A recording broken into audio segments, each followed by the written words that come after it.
Hi, and welcome to this week's Mortgage Broker broadcast. This is the first episode of 2024, so Happy New Year to all our listeners. I hope you had a great Christmas and best wishes for 2024. This week's podcast, like I said, the first one of the year, I'm looking at the old sort of tradition of New Year's resolutions compared to new habits and why new habits beats New Year's resolutions every single time. And I'm going to sort of drill that down, break it down a little bit more and get in a bit more detail with it. The reason why I wanted to do that is because we're going to do the podcast over the next 4 weeks, all about creating the right habits and focusing on creating new habits for 2024. The reason why I wanted to do that is I believe that 2024 is going to be a great year for being a mortgage broker.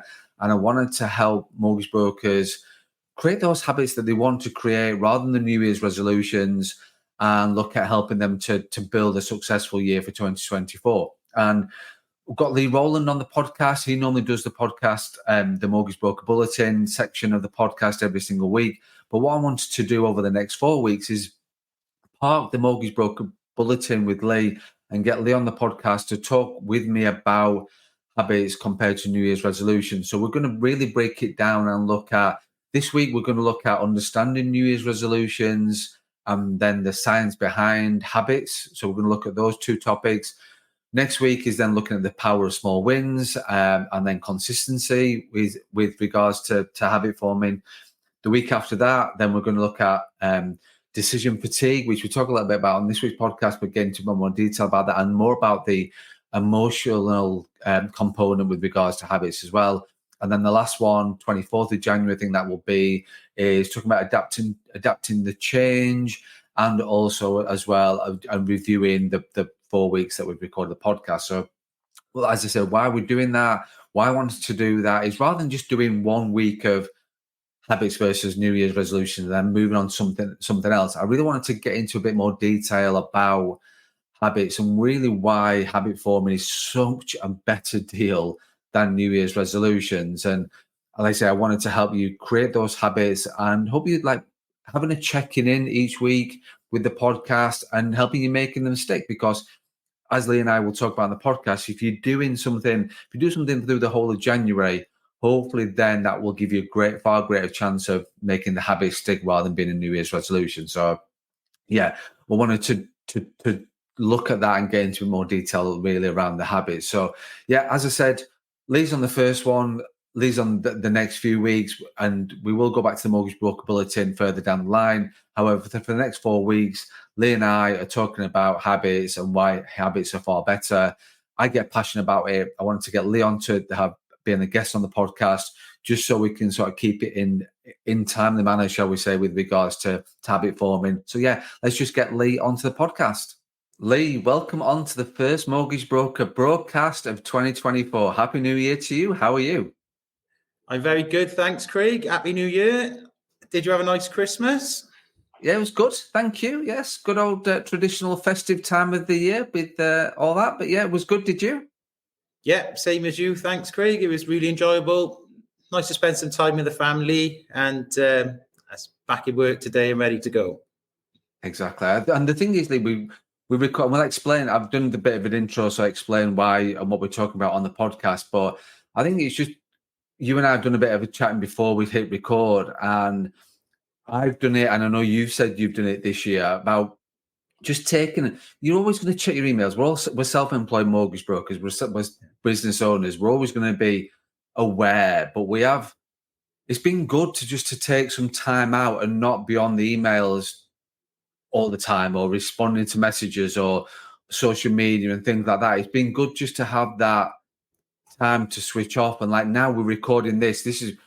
We are doing this recording. Normally we're about 4 weeks in advance recording the Mortgage Broker broadcast, but we're actually 24 hours in advance. So we're recording this now to record tomorrow, which is great because I think the reason why I wanted to do that, and I appreciate you agreeing to do this, is that it's a real time and ironic the topic we're going to talk about, but it's just been good and refreshing to get back in now on the 3rd of January, just to hit the ground. Well, we can go with Scotland, can't we? People like Ross, who we know, They're still bank holiday today. So Wednesday, the 3rd of Jan, is their first day back in. So for those living in Scotland, welcome to the first day back. So, and I'm rambling already. Look, it's already the new year, the first one, and I'm rambling straight into it without any agenda. So it's been good.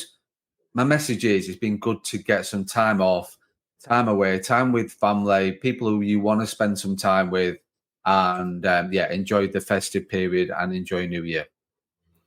Yeah, well, we did say that we would answer inquiries, but it was as and when. So we put that out on social media. If they did have a question over the Christmas period, one of us would get back to them. But it was all nice and relaxed. We had some inquiries and we got back to them, but it was no drama, no stress involved. And the people you're talking to are lovely because it's Christmas. They understand anyway. So myself, Jordan and Jag, we've all had a nice break. And they were quite happy I left them to it as well, so they could have some time switching off, enjoying it with their young families. And it is nice to. That is probably the only break you have, really. Summer holidays are a little bit different, but the Christmas is different because a lot of the lenders and everything sort of have some time off as well, don't they? So there's nothing you can actually do really unless doing research. So had a great time. Nice to switch off, but nice to be back as well. Yeah, definitely. And I think it is good to be back to get that structure in, and like I said, we're going to talk about habits and things like that, but it is good for us as individuals to have that structure of the work-life balance and the work to do and things like that, rather than the just spending time with friends, family, and eating, drinking, doing what we want to do it. So good to be back. So Leigh, as we reflect on the perennial tradition of setting resolutions for the new year, it's worth considering the transformation and the power of habits, because science-backed benefits of habits, from the neurological foundations to their emotional reinforcement, makes them a formidable force in personal development. And that's why we're here. This is why we're here talking about personal development. This is why we do the podcast.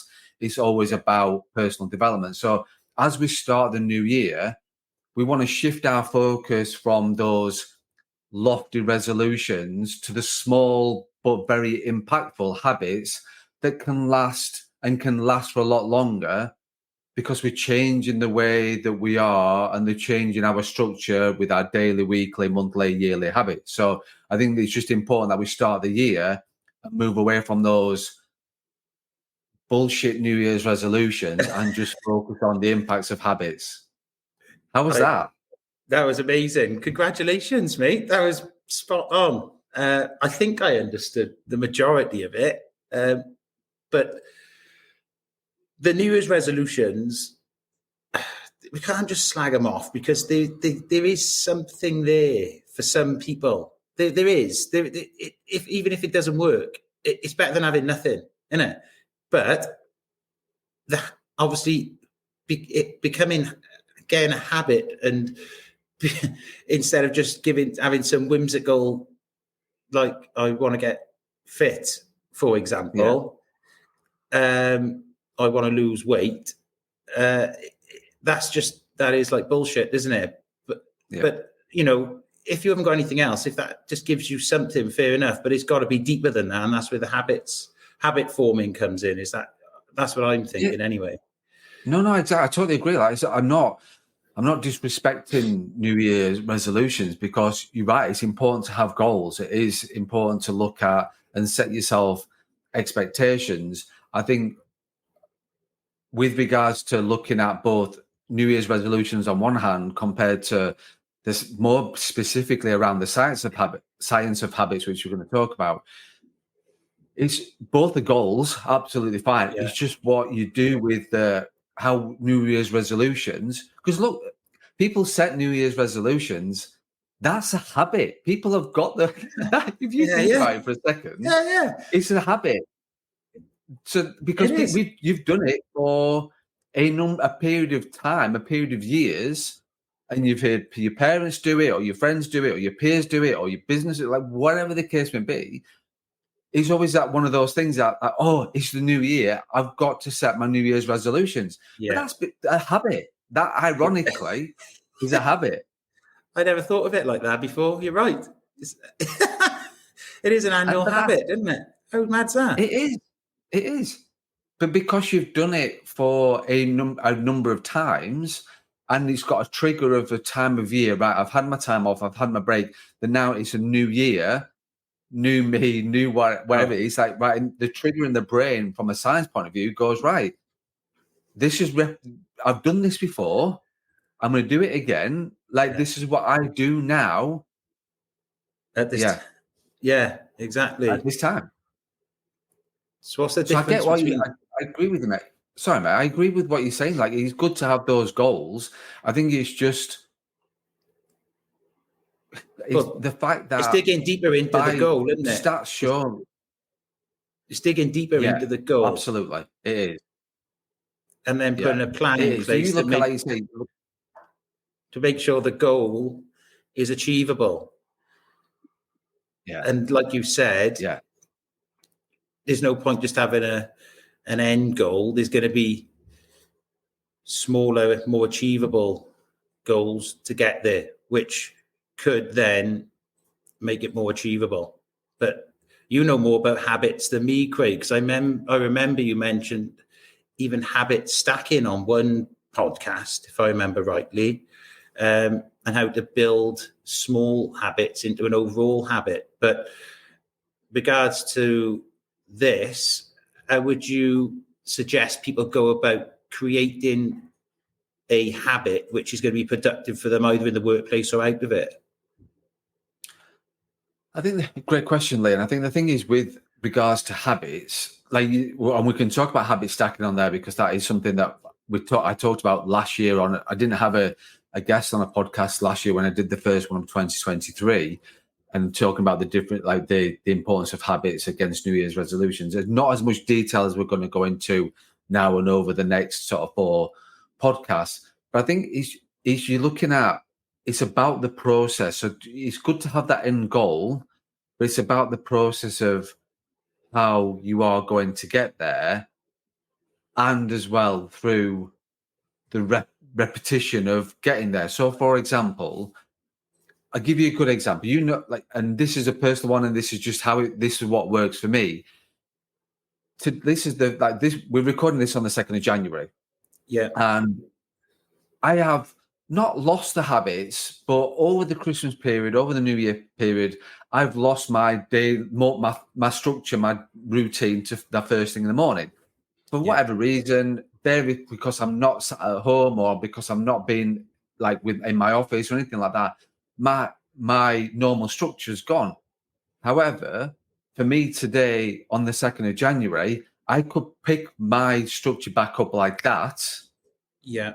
Because it was already something I'd done over and over again for the last year, 2 years, however long it has been with doing it. So I think that one of the things is that, like, it's okay sometimes to lose those habits because you not lose them, but they'll get parked now and again. But I think that it's the thing of, like, it's easy for me to pick it up because, so if I was sat here with New Year's resolutions going, right, I'm going to do this, I'm going to do this, I'm going to do this, my brain this morning would be thinking, right, what I'm going to do. Where, like, if it's a New Year's resolution, do you know what I mean? If I hadn't done it before, whereas I had done it before, so it's a case of, well, I'm slipping straight back into that structure, putting back on those old slippers, those comfy slippers of my morning routine, which is just far easier than New Year's resolution of, right, I'm going to do this, I'm going to take a cold shower or do a cold water plunge, or I'm going to go running, or I'm going to do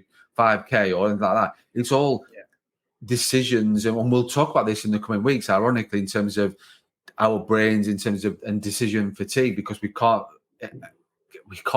make too many decisions, and we'll explain more on that. But I think it's just making sure that it's just the repetition layer of that, the habit kind of thing, to making sure that my brain this morning took very little time to make any decisions, because it was a case of, right, Craig, you're getting out of bed now. This is what you do next. This is what you do next. This is what you do next. Does that make sense? Yeah, of course it does. You want to try and form an unconscious competency, don't you? So yes, therefore, absolutely, Yeah, That's what you you're do. looking to do in the long run, and it goes through certain stages. I can't remember. It was a long time ago I'd done about conscious competencies and whatever, but the unconscious competency is what you're aiming for by creating the habit. It's like driving the car. It's exactly the same. You know, you've done it so many times, Yeah. you can do it. Unconscious competency is on autopilot, basically, isn't it? Like you just said, you're getting up for work in the morning, getting up in this routine. You've just clicked back into it straight away, like an unconscious competency. And there's 4 different stages I think you need to go through in order to get there. And I suppose that's the habit forming stage to get to the competency bit, which you don't have to think about it. So yeah, I sort of get what you're talking about. And that's it's then second nature, isn't it? Like I said, a car is a good example. That is a habit.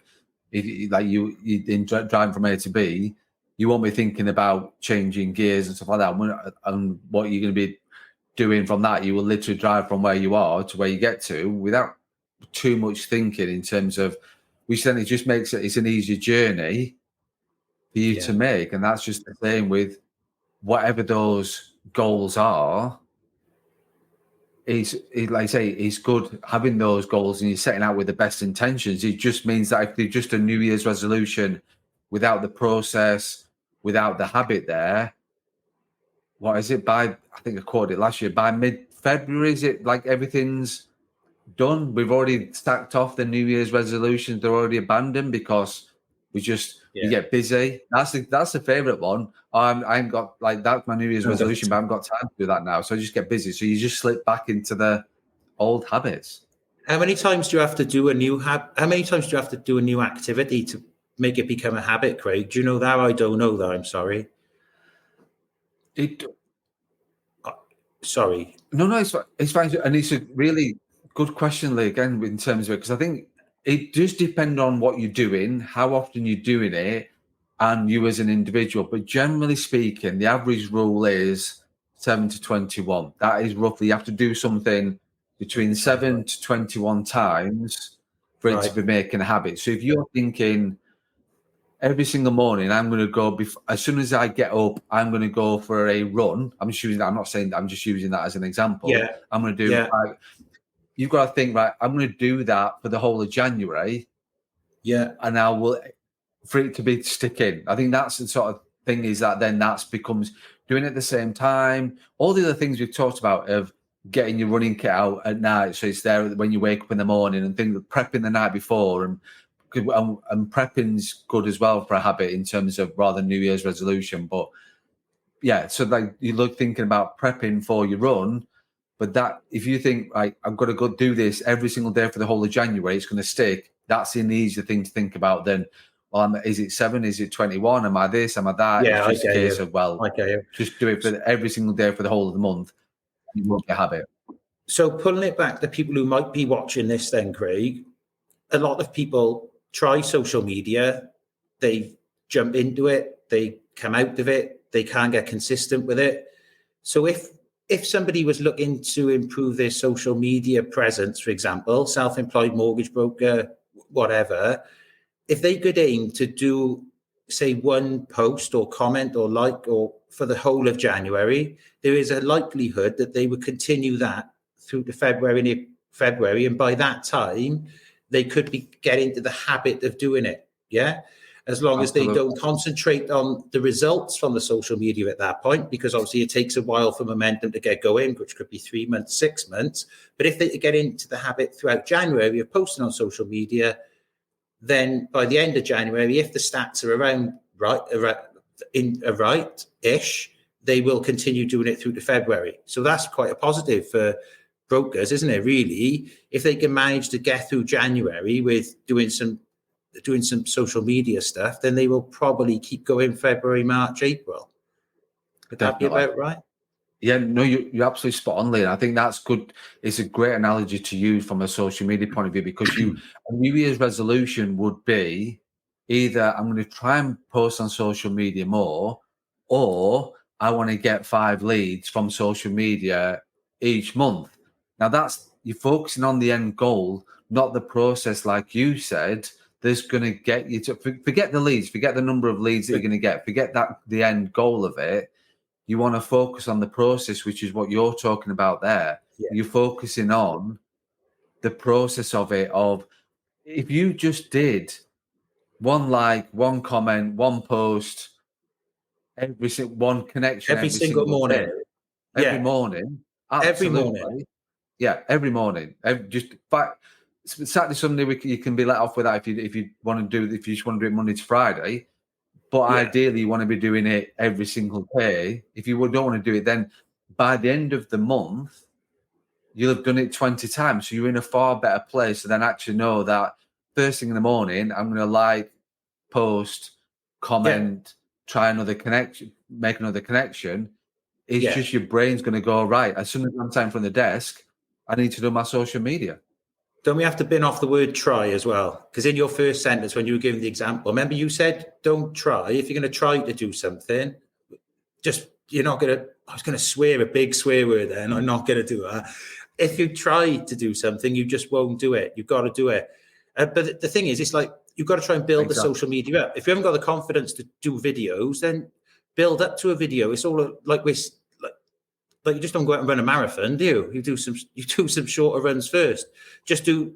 I've seen quite a lot of people, especially on LinkedIn, try and use a lot of words, written words. And if you're more confident with written words, do written words. If you want to put a generic photo up and comment on it, just do that. Build yourself up to where you want to go. And like you said, if you can keep, like I said, actually, if you want to go, if you can keep it going throughout January, there's a likelihood you go through February, March, building it up with more quality and hopefully quantity, and then you'll see the results. So we're linking the habit back to something which will be productive in the workplace and hopefully create some more inquiries. Because, that's what you're probably trying to do, unless you're an egomaniac and you just like being on social media for the sake of it. And that's up to you. No, but whatever, like you said, Lee, whatever works for you. It's not. You're right. But the word try just needs to be banned. If you've got trying anything as part of a New Year's resolution, then or a habit or a business plan or whatever, it just needs to be. No. It's not action. It's not process focused. It's not action focused. So absolutely, it's just trying is just banned word from anything that you're looking to do. Yeah, exactly. I hear that word. It's just not a nice word. So, Lee, we've talked. So, episode 1 of this sort of 4-episode podcast that we're going to look at, we've talked about the difference between understanding New Year's resolutions and why habits is far better. Is anything that we've not talked about in the first 2 bits about understanding New Year's resolutions and the science behind habits? I don't think so. I think we went around the houses a little bit to start things off, but that's just me and you anyway, isn't it? So hopefully people will appreciate that. But I think it'd be nice to dig a bit deeper into habits and how to form them correctly in the ongoing podcasts, which will give people a little bit more depth. I think we've just come back after the New Year's now to introduce ourselves, which has been nice. We're ready to go. And I think we've covered what we need to cover, to be honest. As long as you're happy with it, obviously I'm happy. And thanks for inviting me on as usual. No, thanks. Like I said, Lee, I appreciate you coming back on. I think you're right. We've talked about, we've covered it. The idea was that we wanted to break this down and not go an hour talking about wanted to break it down a lot more and having those 15, 20-minute snippets of the parts of the things that we wanted to get across. But I appreciate you coming on the podcast. Like I say, it is second. This is about on the 3rd of January. It's the first week back for everybody. Want to hit the ground running. And as I said in the last podcast of 2023, I believe that 2024 is going to be a great time to be a self-employed mortgage broker. It's going to be a great time to be a mortgage broker, great time to be a self-employed mortgage broker, business owner, because I truly believe that 2024 will be a good year for brokers. So it's good to get those habits now created, habitual, to have such an impact on your year. So, but Lee, thank you so much for coming back on. Oh, my pleasure. And thanks very much for having me on. And I'm glad you're looking so well and you had a great Christmas, Craig. Same to you, Lee. You're looking great, mate. So thanks very much for that. And your first day back. And so get you back we'll get you back on next week to talk about the power of small wins next week and consistency as well. That's the things we're picking up. So Lee, thank you so much. Thanks, Craig. So thank you for listening to week 1, the first episode of 2024. Thanks, Lee, for being a great guest and adding more into the conversation with regards to habits compared to New Year's resolutions.